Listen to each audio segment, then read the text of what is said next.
তা এখন ভাইয়া কোনো আওয়াজ দেয় না, ভাইয়া একদম সজোরে হাঁটা শুরু করছে জঙ্গলের দিকে। তো উনি এরকম পিছনে যাচ্ছে যাচ্ছে এবং বলতেছে একটু দাঁড়াও একটু দাঁড়াও একটু কথা আছে।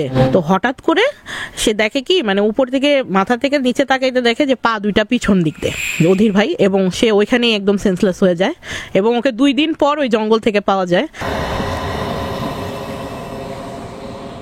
তো ভাইয়া প্রথমে আমি বলবো আমার গ্রামের বাড়ির কাহিনী থেকে। আসলে আমার দাদা একজন পাইলট ছিলেন। তিনি 90-র দিকে একটা মানে গ্রামের বাড়ির ওখানে একটা জমিদার বাড়ি কিনেন, এবং বাড়িটা মানে জমিদারি বাড়ি তো ভাইয়া বলতে গেলে আশেপাশে অনেক আপনার গাছগাছলা থাকে এবং অনেক সুন্দর থাকে, একজন পেয়াদার ঘর থাকে এবং বিশাল বড় জমিদারি বাড়ি। তো এই জমিদারি বাড়ির মধ্যেই বিভিন্ন রকমের প্যারানর্মাল অ্যাক্টিভিটিগুলো দেখা যায়। তো আমি যেই প্রথম প্যারানর্মাল অ্যাক্টিভিটির কাহিনীটা বলবো সেটা 90s-এর দিকে হয়। যে আমার আপন ভাই, আমাদের গ্রামের বাড়িতে বিশাল বড় একটা পুকুর আছে। তো ওই পুকুরের সামনে ওই গ্রামের আশেপাশের মানুষ মানে গোসল করতে আসে।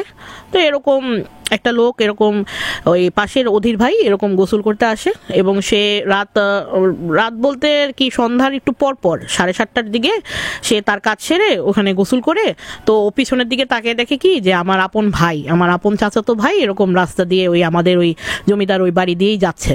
তা এখন ও এরকম করে ডাক দিয়ে বলতেছে যে ভাই ভাই আপনি কোথায় যেতেছেন, একটু দাঁড়ান, আপনার সাথে আমার কিছু কথা আছে। তা এখন ভাইয়া কোনো আওয়াজ দেয় না, ভাইয়া একদম সজোরে হাঁটা শুরু করছে জঙ্গলের দিকে। তো উনি এরকম পিছনে যাচ্ছে যাচ্ছে এবং বলতেছে একটু দাঁড়াও একটু দাঁড়াও একটু কথা আছে। এখন উনি তো আর তাকায় না যে কি বাসেত ভাই আপনার সাথে সাথে কি আসবো, আমার ভাইয়ের নাম বাসেত, তো আপনার পিছে পিছে কি আমি আসবো। তা এখন উনি সজোরে সোজা হাঁটা শুরু করছে।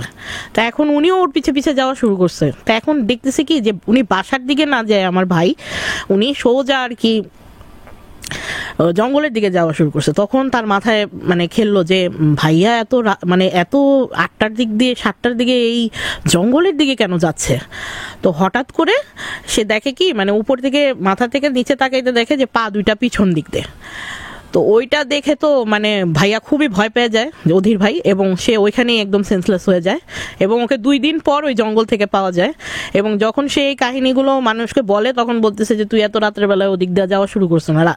গ্রামের বাড়িতে কিন্তু 8টা বাজেই হচ্ছে অনেক রাত, এবং ও বলতেছে যে আমি কখনো ভাবিও নাই যে বাসেত ভাই এরকম করে যাচ্ছে। তো আমি যখন দেখতেছি সে জঙ্গলের দিকে যাচ্ছে, এই মুহূর্তে ও মাথা থেকে যখন পায়ের দিকে তাকাইলো দেখলো পা দুইটা পিছন দিক দিয়ে।